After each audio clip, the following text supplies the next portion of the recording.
चलिए आज हम लोग बात करने वाले हैं कक्षा 9 सोशल साइंस सामाजिक विज्ञान के 40 वायरल प्रश्न, यानी कि सभी ये प्रश्न बहुत ही महत्वपूर्ण है जो आपके परीक्षा में पूछे जाने की संभावना है। तो चलिए शुरुआत करते हैं हम लोग प्रश्नों के साथ। और यह रहा आपका पहला प्रश्न कि बास्तिल किले पर हमला कब हुआ था। ठीक ना, बास्तिल के किले पर हमला कब किया गया था? 1787 ईस्वी में, 1789 ईस्वी में, 1791 या फिर 1795 ईस्वी में। तो फ्रांसीसी क्रांति के दौरान बास्तिल के किले पर हमला कब किया गया था बच्चों?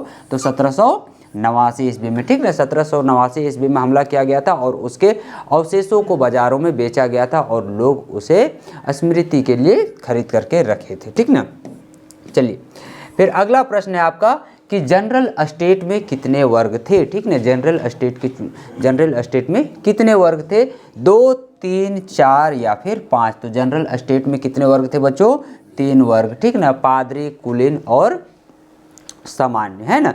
तो 3 वर्ग थे। ठीक, चलिए अगले प्रश्न देखिए। अगला प्रश्न है रूसी क्रांति कब हुई थी। प्रश्न क्या पूछा गया है कि रूसी क्रांति कब हुई थी? 1905 ईस्वी में, 1917 ईस्वी, 1920 ईस्वी या फिर 1925 ईस्वी में। तो रूसी क्रांति कब हुआ था? कब हुआ था? 1917 ईस्वी में। ठीक ना, रूसी क्रांति कब हुआ था? तो 1917 ईस्वी में हुआ था। कृष्णा ध्यान इधर दो। अगला प्रश्न है बोल्शेविक पार्टी का नेता कौन था? ट्रोट्स्की, लेनिन, स्टालिन या फिर गोर्की। तो बोल्शेविक पार्टी का नेता कौन था? कौन था? लेनिन। कौन था? लेनिन। आकाश सब भुला गया बाबू। अगला प्रश्न, हिटलर किस देश का नेता था? इटली, फ्रांस, जर्मनी या फिर रूस। तो हिटलर किस देश का नेता था? हिटलर जर्मनी का। हिटलर किस देश का नेता था? जर्मनी का नेता था। ठीक ना, चलो अगला प्रश्न देखो। अगला प्रश्न है नाजी पार्टी का प्रतीक क्या था? ठीक ना, नाजी पार्टी का प्रतीक क्या था? हथौड़ा, सितारा, स्वास्तिक या फिर चक्र। तो नाजी पार्टी का प्रतीक चिन्ह क्या था? स्वास्तिक। ठीक ना, क्या था? स्वास्तिक। चलो अगला प्रश्न, ब्रिटिश सरकार ने जंगलों पर नियंत्रण क्यों किया? ठीक ना, ब्रिटिश सरकार जंगल पर प्रवेश में रोक लगा दी थी, वो क्यों किया था? खेती करने के लिए, लकड़ी के लिए, पशुपालन के लिए या फिर खनन के लिए। तो ब्रिटिश सरकार ने जंगलों पर नियंत्रण क्यों किया था बच्चों? तो वहाँ से लकड़ी काट के किसी को भी नहीं लाने दिया जाता था और लकड़ी वो लोग इसलिए बचा करके रख रहे थे क्योंकि रेल का पटरी बिछाना था। ठीक ना, उद्योग वगैरह के लिए। चलो अगला प्रश्न, झूम खेती किससे संबंधित है? अस्थाई खेती, स्थानांतरित खेती, बागवानी खेती या फिर सिंचाई के लिए। तो झूम खेती इसमें से किससे संबंधित है? स्थानांतरित खेती। ठीक ना, यानी कि आज एक जगह पे खेती बाड़ी किया, फिर जब वहाँ का मृदा का पोषक तत्व कम हो जाता था, उपजाऊ कम हो जाता था, तो वो दूसरे जगह पर भी दूसरे जगह के जंगल को साफ करके वहाँ पर खेती करते थे, है ना। तो स्थानांतरित खेती के लिए झूम खेती, मतलब स्थानांतरित खेती को ही हम लोग क्या कहते हैं? झूम खेती कहते हैं। अगला प्रश्न है भारत में चरवाहा समुदाय कौन है? इसमें से भारत में चरवाहा समुदाय कौन है? गोंड, बंजारा, गुज्जर या फिर भील।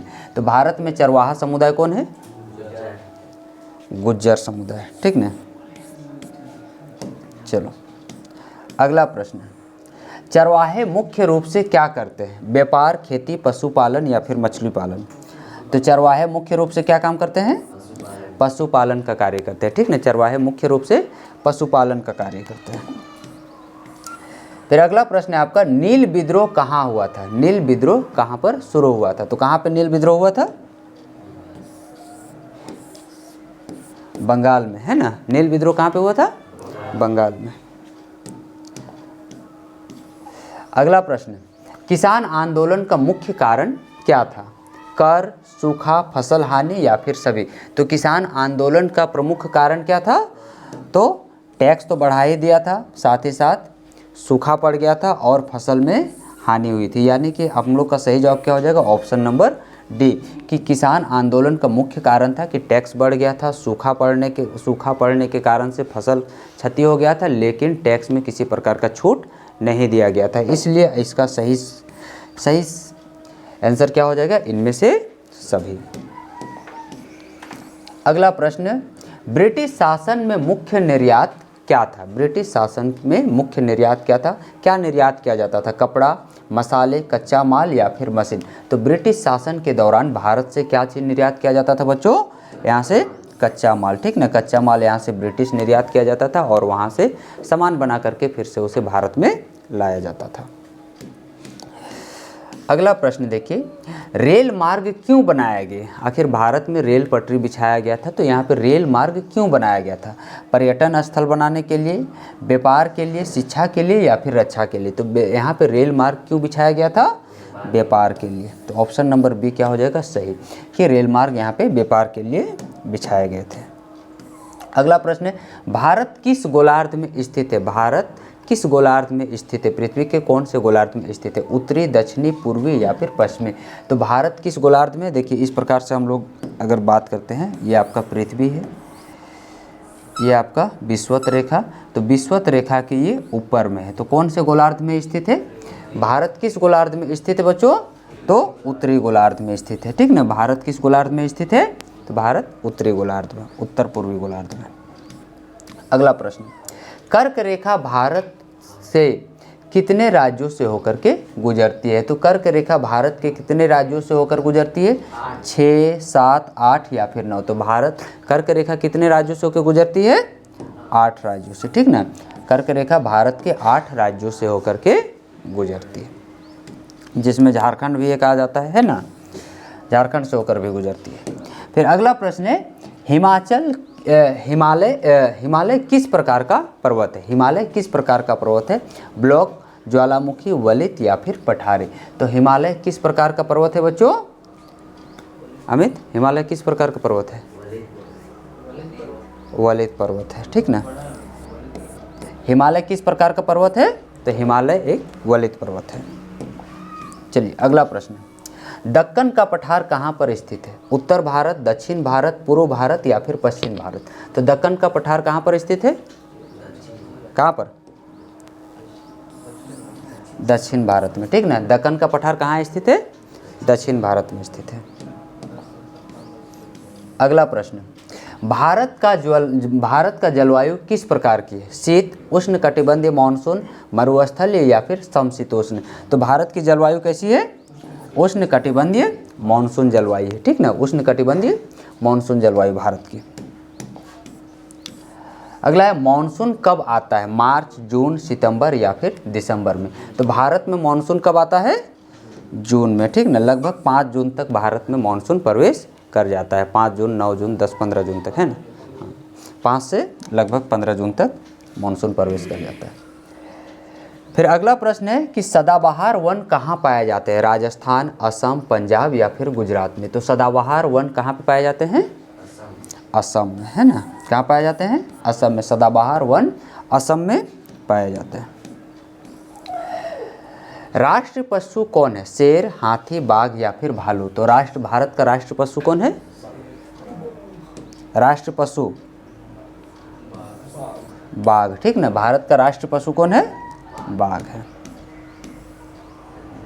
फिर अगला प्रश्न है, जनसंख्या घनत्व क्या है? कुल जनसंख्या, प्रति वर्ग किलोमीटर जनसंख्या, जन्म दर या फिर मृत्यु दर? तो जनसंख्या घनत्व क्या है? प्रति वर्ग किलोमीटर जनसंख्या, ठीक ना।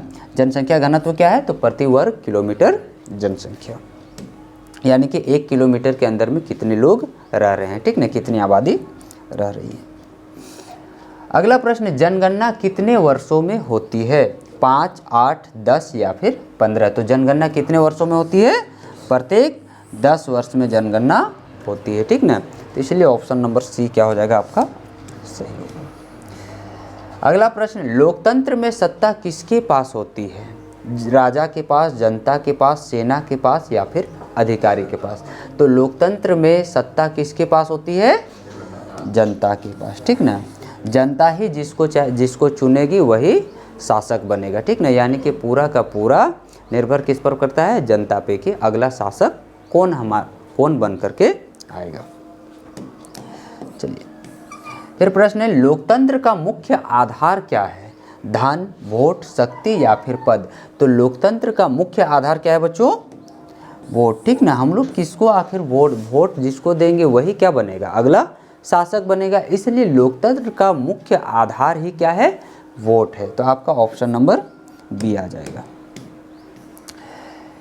फिर है भारतीय संविधान कब लागू हुआ था, 1947, 1949, 1950 या फिर 1952 ईस्वी में। तो देखिए भारत का संविधान 1949 ईस्वी में बन करके तैयार हुआ था, 26 नवंबर को बन करके तैयार हुआ था, लेकिन लागू कब हुआ था, तो 26 जनवरी 1950 ईस्वी में। तो यहाँ पूछा गया है कि भारतीय संविधान कब लागू हुआ था, तो कब लागू हुआ था, 26 जनवरी 1950 ईस्वी को, और उसी दिन से हम लोग गणतंत्र दिवस मनाते हैं। चलिए, और अगला प्रश्न है संविधान निर्माता कौन थे, नेहरू, गांधी, अंबेडकर या फिर पटेल। तो भारत के संविधान का निर्माता कौन थे बच्चों, डॉक्टर भीमराव अंबेडकर। तो आपका सही जवाब क्या हो जाएगा, ऑप्शन नंबर सी हो जाएगा। अगला प्रश्न है आपका, भारत में चुनाव कौन कराता है, ठीक ना, भारत में चुनाव होता है तो चुनाव कौन करवाता है, संसद, न्यायालय, चुनाव आयोग या फिर राष्ट्रपति। तो चुनाव कराने का जिम्मा किसके पास है, चुनाव आयोग के पास, ठीक ना। भारत में चुनाव कौन करवाता है, तो चुनाव आयोग करवाता है। मतदान की आयु कितनी है, ठीक ना, वोट देने के लिए कितने वर्ष की आयु आवश्यक है, 16, 18, 20 या फिर 21। तो मतदान की आयु कितनी है, 18 वर्ष, ठीक ना। मतदान करने के लिए न्यूनतम आयु कितनी होनी चाहिए, 18, और अधिकतम का कोई सीमा नहीं है, आप जब तक जिंदा रहिएगा तब तक आप वोट दे सकते हैं। सही बात है ना अमित। अगला प्रश्न, कानून कौन बनाता है, ठीक ना, कानून निर्माण कौन करता है, राष्ट्रपति, संसद, न्यायालय या फिर सेना। तो कानून का निर्माण कौन करता है,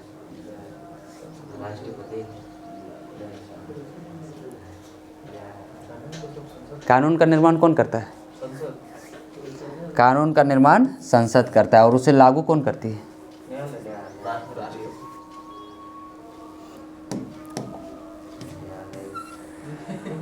अगला प्रश्न है, सर्वोच्च न्यायालय कहाँ है, ठीक ना, भारत का सर्वोच्च न्यायालय कहाँ पर है, मुंबई, दिल्ली, चेन्नई या फिर कोलकाता। तो भारत का सर्वोच्च न्यायालय कहाँ पर स्थित है, दिल्ली में, ठीक ना, नई दिल्ली में।